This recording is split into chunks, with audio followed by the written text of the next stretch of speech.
So I have started recording. Charlotte, you may begin. Okay. So hi, everyone. Thank you for joining this webinar. Today, I'm going to present you the second chapter of my PhD, which is titled Adaptation to Climate Change, the Irrigation Technology Mix of Italian Farmers. Mikhail, who just introduced me, is one of the co-authors, and he organized this webinar. The paper has been accepted for publication, but hasn't been published yet. I expect this to happen somewhere in December. So first, I have been introduced briefly, but I'll quickly introduce myself further. So I graduated as a business engineer in 2019, and since 2020, I've been a PhD student at the Environmental Economics Research Group at the University of Antwerp. So we are part of the Department of Engineering Management. The title of my thesis is Climate Change, Adaptation in Agriculture and Economic Studies, so very broad. My research focuses on the European agricultural sector, but with this paper, I'm just looking at Italy. And for my research, I'm using econometric techniques. And for this paper in particular, I'm using a choice model. So enough about me. I'll start on why we are doing this paper. So as we all know, I guess most of us know, the agricultural sector is very sensitive to climatic changes. In Europe, it's the Mediterranean region which is most affected. So because of climate change, farm yields are diminishing, growing seasons are becoming shorter, the surface areas suitable for crop growth are becoming smaller. And to reduce these negative effects and potentially even exploit potential benefits of climate change, farmers need to adapt to climate change. And a predominant form of climate adaptation, which we all know about, is irrigation. So farmers face two opposing challenges with regards to irrigation. First, there is the increased need of irrigation due to climate warming and variable rain patterns. But on the other hand, the European agricultural sector uses 40% of available fresh water. So it's both a big contributor to and victim of water scarcity. And these two opposing challenges together, they lead to a need for more water efficient irrigation options, which is where this research comes into play. So the research question for this paper is, how does the irrigation technology choice in Italy change with the changing climate? And we want to answer this research question by modeling the irrigation choice as a function of climatic and control variables. So we know that irrigated agriculture is less vulnerable to climate change because it is not as dependent on rainfall. However, vulnerability does increase when water is scarce. So for example, in hot and dry regions, in those areas, water has to be used more efficiently.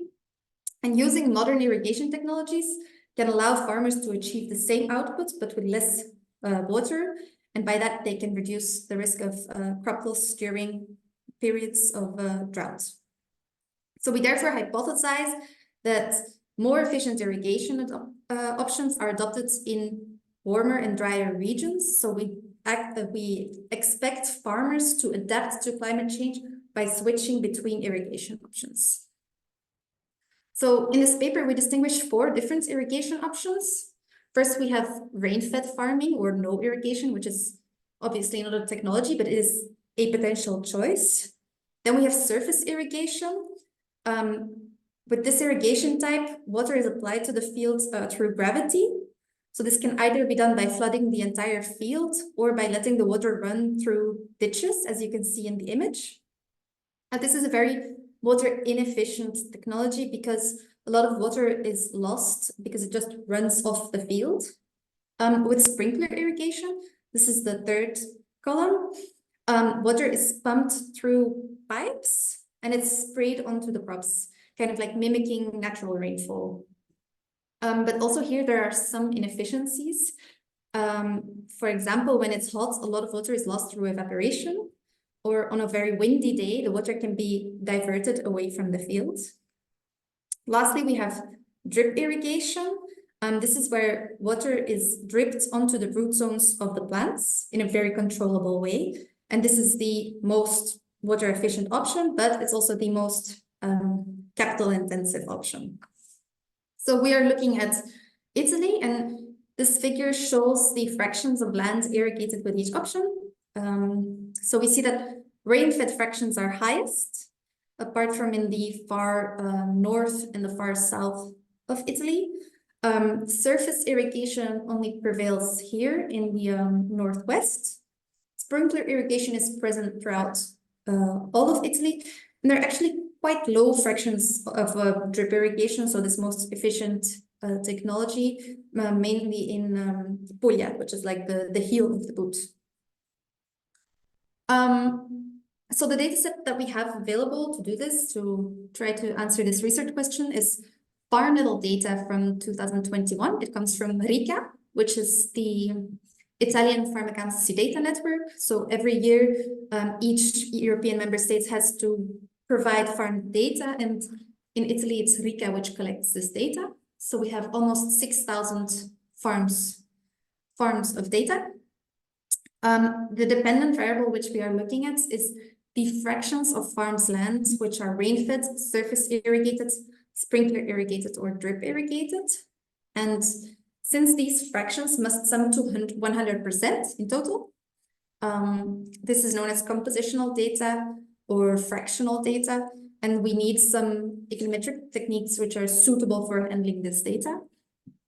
The independent variables we choose based on the irrigation choice literature. There is already quite a lot of literature on irrigation choices. We have 12 farm-specific variables, so they come from this RICA data sets, and we have 12 province-level variables. So these are variables which come from publicly available sources, and we try to match them with the farms based on the province in which the farm is located. We don't know what their exact location is, but we do know their province. And the variables of interest for us are the climate variables. So I will go over them briefly. We have 4 climate variables. The first one is growing season degree days. This is a proxy for temperature. We take the total growing season degree days from March till September. This is the growing season, or the period when the majority of Italian crops grow, and also the period in which irrigation is potentially needed. We average this over 30 years because we assume that farmers are adapting to their long-term climates. They're not going to make a huge irrigation infrastructure investment based on just the weather from the last year. It has to have been going on for a long time for them to make the investment. That's why we are averaging over 30 years. So we can clearly see that the north is cooler than the south. Then we have the mean precipitation. So this is the centimeters of precipitation over this same growing season. We can clearly see that the north is wetter than the south. And then we have also the trend variables. So this is over this 30-year period from 1991 till 2020. Have these regions experienced an increase or a decrease in their temperature and their precipitation? So in the left map, you can see that the north and the south have become warmer. So this is the number of degree days increase per year, and the center and Sicily have become cooler. And we also see in the precipitation trend that actually the south has become slightly wetter and the north has become slightly drier. So actually the wetter regions have become drier.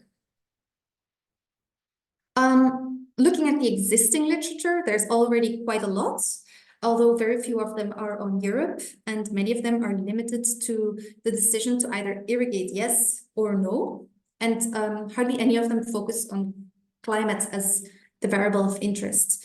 But we find that actually all of these studies encounter at least one of the following limitations. So the first limitation is when their study doesn't allow for a farmer to choose multiple options. So this happens with if you are familiar with econometrics, this happens with, for example, logit or probit models. These models are only able to say irrigate yes or no, or irrigate this irrigation option, but they don't allow the farmer to use multiple options. So that's what we are trying to do with this fractional data.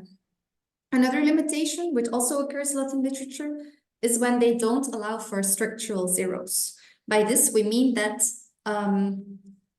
their methodology doesn't allow zeros to be included in the data set. So they kind of have to transform the data to remove these zeros. But we think the zeros are actually very important because a farm can choose not to use a certain irrigation option. This is also a very important decision. And then the third limitation is that studies assume that farmers' decisions on whether to use a technology or not is made simultaneously with the decision on how much of it to use.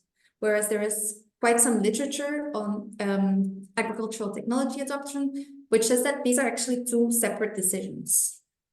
So we are trying to solve these limitations with our approach, which is based on the double hurdle model, which was developed by Craig. And he splits the two decisions into two models. So first we have the participation decision. In our case, where the farmer decides, am I going to use this technology, yes or no? And then we have the consumption decision, which is the decision on the intensity of adoption. So like the fraction of their land which they are going to treat with this option. I will try to keep it simple, our methodology. So first we have this participation decision. For this, we use a multivariate probit model. So with this model, we predict for each farm whether they are likely, yes or no, to adopt a certain irrigation option, yes or no. And we decide this if the probability which we predict is higher than 50%, then we say that they are likely to adopt the option. From this model, we get 4 binary values, so 1 for each irrigation option. This is the participation decision. Then in the second step, we go to the consumption decision. And here we use the zero-adjusted Dirichlet model, which was developed by Michael, the co-author. And this model predicts per farm the ratio in which the non-zero options occur. So this also gives 4 values. And then the combination of these two models, we get a compositional response. So we get 4 values which have to sum to 100%. Then we'll go to some of the results. So the results of the multivariate probit and the zero-adjusted Dirichlet model are quite similar. So I'm just going to talk about the Dirichlet model. I will talk about some of which I believe are the most interesting variables. If you are interested, I can send you the paper. You can look at the other variables. The first variable, which is interesting, I think, is water source. Because in Italy, farms can either be a member of a consortium or not. And when they are member of a consortium, they get their water delivered by these consortia. And these consortia, they commit to delivering water, of course, but also to the protection, both qualitatively and quantitatively, of irrigation water in Italy. And if farms are not members of these consortia and they want to irrigate, they can choose to either individually source surface water or groundwater. So one of the findings from our regression is that actually regions where the water is mostly delivered by these consortia, they have more surface irrigation, which is the least efficient option. So actually, although these consortia are intended at protecting irrigation water, they don't seem to be encouraging the use of efficient irrigation options. Most likely, this is because they charge a flat rate for the water. So farms just have a yearly fee and they can get as much water as they want for this yearly fee. There is no water metering in most of Italy. So that might be the reason. Farmers are paying a fixed amount and they just extract as much water as they want. This is quite bluntly stated, but this is actually how it works. What we also find is that drip irrigation is used more in regions when where the main water source is individually sourced groundwater, which makes total sense because these are also regions where water is less available in general. A second interesting variable is our dummy variable, which states whether a farm gets the most of their income from perennial crop farming or annual crop farming. So what's perennial? Perennial crop farms are crops which take many years to grow. For example, grapevines, they live for 30 to 50 years. So whereas an annual crop like tomatoes, they have to be replanted every year. Why is this important for irrigation technology choice? Well, actually, if you have a vineyard and you notice that it's not raining enough for your grapes to grow well, or it's too hot for grapes to grow well, then you might choose to install an irrigation system. Whereas if you notice that your tomatoes are not getting enough rain, you may choose another variety of tomatoes, or you may choose to grow a different crop. That's the difference between the two. And actually, we find that perennial crop growers, they have higher fractions of drip irrigated land, which makes sense, and it's as hypothesized. Another variable, an independent variable in our regressions, was whether a farm is family directed. We find that they have lower fractions of sprinkler or drip irrigated land, which we could attribute perhaps to them being slightly more conservative. They want to keep the practices which have been inside their farm for generations long, and they are more hesitant to switch to modern irrigation technologies. And then regions where there are more frost days per year, we notice that they have higher fractions of sprinkler irrigated land, which also is confirmed by literature because sprinkler irrigation is often used as a frost protection measure. And then lastly, and this was quite surprising, we found that farm size actually has no effect on the irrigated fractions. So we were expecting that larger farms might realize economies of scale and would be more likely to adopt certain irrigation options or have higher irrigated fractions, but we couldn't find any evidence for this. Then we move to our variables of interest, the climate variables. So I will go over them one by one. Here we have the average growing season degree days. So this was our proxy for temperature. If we start by looking at the red curve, this is surface irrigation. We see that actually this technology is used less and less with warming, which makes sense. It consumes a lot of water. Water is becoming less available. So as climate warms, farms will use less surface irrigation. So then we look at the pink line. This is sprinkler irrigation, and we find that this starts to increase from a certain temperature. The rain-fed fractions, so this is the yellow curves, they increase at first, and then from a certain temperature threshold, which in our graph is at approximately 18 degrees Celsius. You can't see it because the x-axis is in growing season degree days, but if we convert it, this is about 18 degrees Celsius. That's when they start decreasing their rain-fed fractions. So what we can conclude from this is actually that farms in cooler regions will abandon surface irrigation and switch to rain-fed farming. But from a certain point, rain-fed farming becomes unprofitable because temperatures are too high. And that's when they would make the switch to sprinkler irrigation. What's important to note, and which was also asked prior to the presentation, we are not looking at actual switches. This is just data from 1 year. So we are really comparing warm or dry regions with wet and colder regions. Then our second variable, mean precipitation. We see that the curves are very flat. So actually the irrigated fractions are very insensitive to the amount of precipitation. The same holds for the growing season degree days trend. So it doesn't really matter if a farm has experienced an increase over the past 30 years or whether they have experienced a decrease. It doesn't really affect their irrigation choice. But the precipitation trend is very important.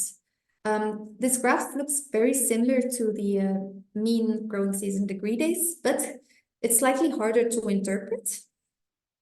So on the right of the vertical line, we have farms which experience precipitation increases over the past 30 years. So we see that they have higher fractions of rain-fed farming and sprinkler irrigation, but they have lower fractions of surface irrigation, which makes sense. But on the left of the vertical line, we have regions which have become drier. And we would expect these regions to switch to more modern and more efficient irrigation options. But actually, we find from this graph that there is more surface irrigation. Now, how can we explain this? If we look back at our climate variables from earlier, we see that the regions which have become drier are these regions. And these are actually the regions which were very wet in the first place. And the reason why they could be switching to surface irrigation is actually because if there is a lot of rain in an area, it's not suitable for surface irrigation, because if you have surface irrigation and then some large unexpected rainfall, this is very damaging to crops. So actually for them to become slightly drier, so to go from very wet to slightly drier, surface irrigation might actually become more suitable. That could be a potential explanation. So far we have looked at the results of the zero-adjusted Dirichlet regression. Now we can look at the combination of the two models. So this is the compositional response. Using this compositional response, or this formula, we can compare the irrigated fractions in the current climate with what these fractions could be in a potential future climate. So the IPCC, the Intergovernmental Panel of Climate Change, they have this climate scenario, the RCP 4.5. This is an intermediate climate scenario, so it's not extremely harsh, not extremely subtle. They have this scenario, and they expect by the end of the century in Italy a temperature increase of 2.5 degrees Celsius and a precipitation decrease of 1.5%. And using this scenario, we can make predictions using our models for what the irrigated fractions will be. And we find that looking at the temperature, the rain-fed fractions will increase by a lot. The sprinkler irrigation fractions will increase by a lot, increase. And the surface and drip irrigated fractions slightly decrease, but much less drastically. Precipitation, so this minus 1.5% in precipitation actually has a very small effect on the irrigated fractions, which was also confirmed by our graphs previously. And then if we look at the scenario as a whole, we find that this is largely dominated by the effect of temperature increases. This is average over our entire sample of farms. If we plot this onto some maps, this is what we get. So we find that there is a large decrease in rain-fed farming, a large increase in sprinkler irrigation. The only clear exception that we have is Piemonte, a northern Italian region, which switches from surface irrigation to rain-fed farming, which was, if we remember our graph from the slide earlier, this is a cooler region, and the cooler regions tend to switch first by abandoning surface irrigation and moving to no irrigation. And this brings us to the conclusion. So surface irrigation will most likely phase out of the irrigation mix, as it has been doing already. Sprinkler irrigation increases and rain-fed fractions decrease with warming. The transition to drip irrigation is lacking. We saw flat curves for all of them. So the adoption of drip irrigation is only very slightly affected by temperature. And we noticed that actually this transition is not being encouraged by consortia, because consortia members, so these are farms which get their irrigation water from consortia, they actually use more surface irrigation.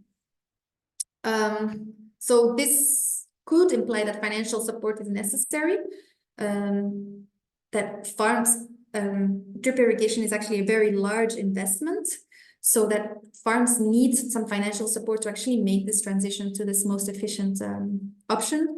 But we find in the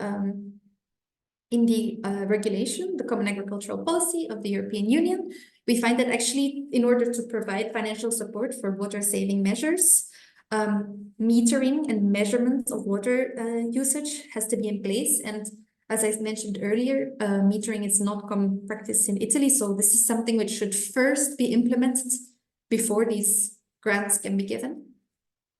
One quite large limitation of our study is that we only have information on legal water abstraction and irrigation in Italy. There's also quite some illegal abstraction going on in Italy.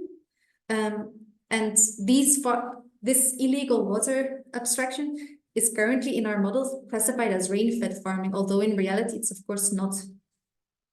And then some idea for future research. With this paper, we really look at, are farms switching, yes or no? What could be interesting in the future is to look at what's the value of switching. So perhaps compare the net revenues of farms which use the different irrigation options. Look at whether it actually makes sense for them economically to switch. That was it from my side. So if you have any questions, shoot. Thank you, Charlotte. Thank you very much. So yes, please go ahead with any questions you have.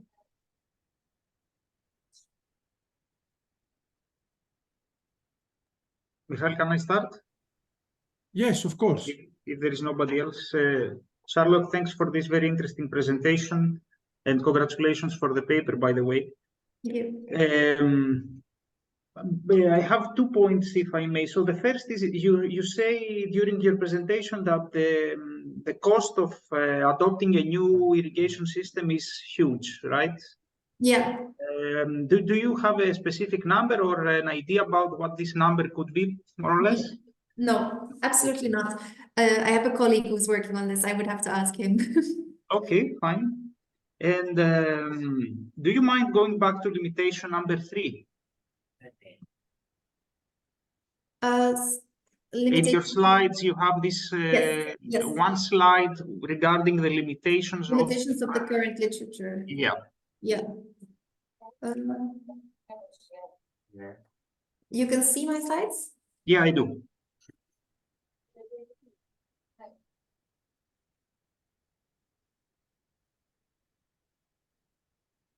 Here. Yes, so number 3 is that literature assumes that the farmer's decisions on whether to use a technology and how much is one decision. And you argue that this is not what you assume. Is that correct? Can you give us, can you develop this point a little bit about what the literature does and what you do instead? Yeah, so it's quite a while ago I wrote this paper, but what I remember is, for example, there's a paper about adopting like new seed varieties, and they found, and this actually is happens quite regularly in agricultural economics. They find that there's different factors affecting whether they choose to use these new seeds, and then how much of these seeds to use. So that we have these 24 independent variables. Actually, some variables could affect the decision to use it, and other variables could affect how much to use of it. For example, we found, as I showed, we found that farm size was not relevant at all for the irrigated fractions, but we did find that it was relevant for in the multivariate probit. So it was relevant for the decision on the adoption, for the adoption. So that's what I meant with that they are two different decisions. There are different factors affecting both of them. Okay, I'm just asking because, you know, if I make the decision to switch or to adopt something new, then I guess I also make the choice regarding the magnitude. So does it make sense for a farmer to say, yeah, it's time to switch, but I am choosing 0% for the new technology? At least for me, this is strange. But I understand what you're saying, that, yeah, perhaps But some, maybe, yeah, for one, example, drip irrigation is very costly. So they might decide, yes, we are going to put drip irrigation, but they will only put it maybe on 10% of their land. Whereas if they decide, yes, I'm going to adopt surface irrigation, they might put it on 50% of their land because it costs a lot less. So it's not necessarily the same decision. I see, I see. Mihaly, if I can add one point, please. Okay, I would just like to ask here if you allow, perhaps I missed this point, if you allow for multiple irrigation systems, like I have a piece of land and I use this kind of technology and that kind of technology together, and depending on the conditions I face, I switch from one to the other, or I don't know. If it's a rainy season, I allow nature to do its job. If it's not rainy season, I do it. Or yeah, I do you allow understand. for that? How does it work? I understand what you mean, but we don't actually, our data, the data set which we have, just looks at installed irrigation systems on surfaces of their land. So we don't know if they're switching like within 1 year on one specific plot. We have plot level data, so we know this farm has that much hectares on that plot, that much hectares on that plot, and we know he's irrigating with that technology on that plot and that technology on that plot, but we don't know if they are switching. This is not data that we have. I see, I see. Okay, thank you very much. But because it's installed, I think they can't switch so easily. For example, surface irrigation, they have ditches. They can't decide, okay, now I'm going to switch to drip irrigation on this surface irrigated land. I see. I don't think switching between 1 year, of course, with rain-fed, yes, but between the technologies. Charlotte, actually they can switch. But Dimitri, as Charlotte said, we don't have panel data. She has 1 year data. But Charlotte, they can switch. If, for example, you have... Δημήτρη, πώς το λένε το τριφύλι στα αγγλικά? Alfalfa. How do you call it? I think it's alfalfa. Alfalfa. No, sorry. Yeah, we should ask Grigoris. Yes. Guys, it's clover. Clover, okay, No, sorry. Yes. So if a farmer has clover this summer, maybe next summer, he will remove it completely and put corn. Yeah. So in the clover, you use the sprinkler irrigation. But if you have the corn, you can use the area irrigation. But so they can switch from year to year. Yeah. Between years, yes. My father did that, so that's how I know. But Dimitri, Charlotte doesn't have panel data, not even within the same year. It's just 1 year. I see. So she cannot do that. No, because, you know, some farmers might have 2 systems, or I have the old one, which I should discontinue at some point, but perhaps it's not the time now. And I have the new one that I paid a lot of money for that, but perhaps I don't know how to use very well. And since the old one is not discontinued and the new one is not my cup of tea, perhaps I use both for a period of time. And, you know, the questions that you ask might be relevant also for these people that have this irrigation mix and they switch from the old to the new over time. Yeah. But yeah, thanks. So anybody want to ask something?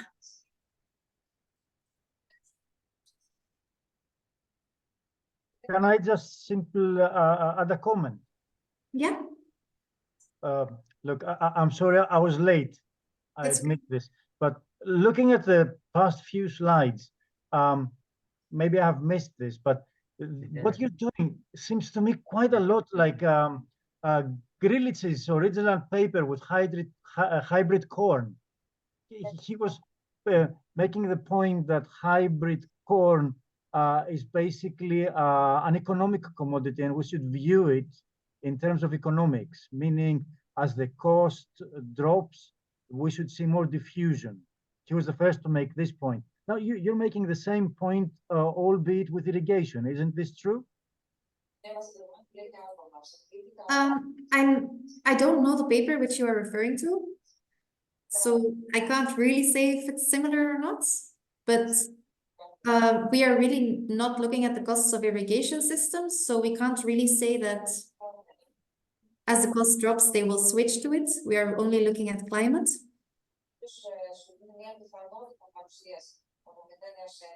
Thank you. But I'd be interested in this paper. You said it's about hybrid corn from which author? It's Zvig Grilikis. He was the main economics of innovation guy at Harvard. He died in 1999. The paper is called Hybrid Corn. If you just write hybrid corn in and the word economics in Google, you get it. I mean, it has something like, I don't know how many citations. Like, okay, I will have a look at it. Yeah, Andrea, if this is the right one, it's in the chat now. It's an econometric paper, I guess, no? I think it's an econometric paper.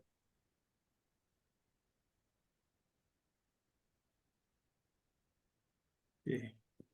So, do we have any more questions? If there are not any other people, can I ask a new one? Yeah, but do you mind if I ask a few questions? Yeah, sorry. Yeah, okay. Don't monopolize the... Yeah, sure. Yeah, sorry. Charlotte, you say that the literature, the papers in the literature do not allow for structural zeros. Yeah. How is this possible? I mean, if my father doesn't have money to buy the sprinkler irrigation, he will use the pipes, either the drips or the big pipes. You know, we also have big pipes. Yeah. So, and you say the literature does not allow for structural zeros. No. And what I mean by that is, for example, if they're using log ratio models, they transform the data. So, okay, there will be zeros in their data sets, but they transform the data such that there are no zeros, do the calculations on this, but their models are also not able to predict any zeros. Yes. But they do predict small fractions. Okay, I see. Okay. So, yes, Dimitri. Yeah, sorry for that. Just one question about your message for the future. I guess you have this part in the paper where you talk about things that will happen, right? Yeah. So I guess there you assume that the weather will change in a certain fashion, and then the farmers will change the irrigation routine in a certain fashion, and that you assume that the crops that they will cultivate are the ones of 2023. So you assume today's varieties. Is that correct? No, not necessarily, because I'm not accounting for crops in the model. There is no variable crops in the model. So I just have this variable perennial or annual crops. So this, of course, when I'm making these predictions, I'm keeping all variables the same. I'm just changing the climate variables. So if they were perennial before, they will also be perennial in my predictions for the future. But within the perennial crops, they can switch. I see. Okay, I'm just asking because, you know, there is huge technology behind new crop varieties. Yeah. And perhaps in 20, 25, 50 years from now, irrigation is an irrelevant question. Nobody will care because crops will need no water or something. Yeah. So that's why I'm asking. Okay, so basically the assumption is that given that they can only... I'm sorry to interrupt, but since I'm using data from this year, then the crops which they can use in the future are also the crops which exist now. I can't put in some innovation, like there are no innovations that I can account for. No, but definitely. But this is exactly this was my question. Perhaps you had an assumption that there will be new varieties of corn over time, and corn will require less and less water. Let's see how this.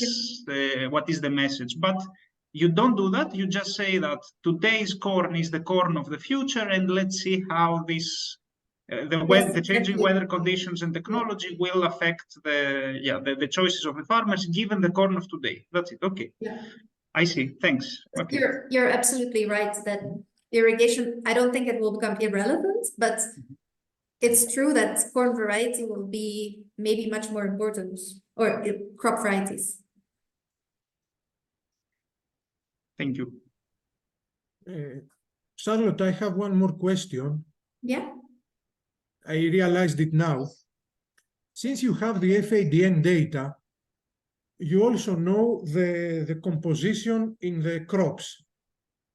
Yes. Like in the common wheat, durum wheat, maize, other cereals. I have them, yeah. Yes, and all the codes and everything. So couldn't you use this information as predictor variables? For example, I assume common wheat, durum wheat, and maize, and other cereals, they use area surface irrigation. Yeah. Rice, for example, I think the same. If we go to tobacco, I don't know what they do.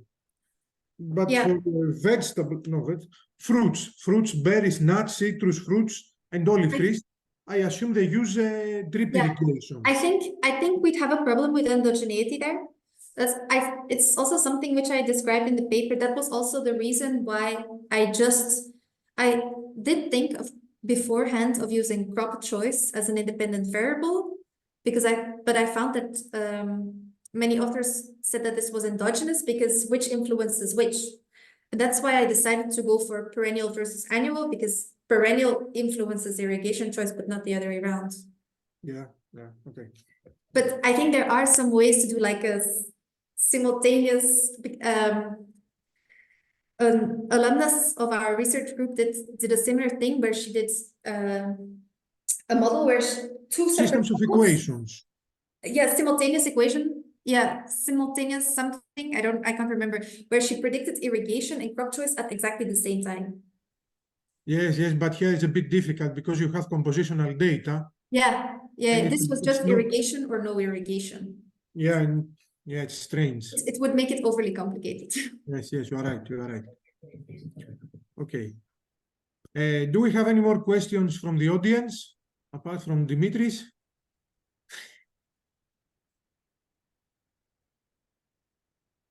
Okay, I think not. So Charlotte, thanks again for this very interesting talk. Thank you for inviting me. Good luck with a PhD and your, with a job seeking, hunting. Yeah. So thank you all for being here with us today. And let me stop recording.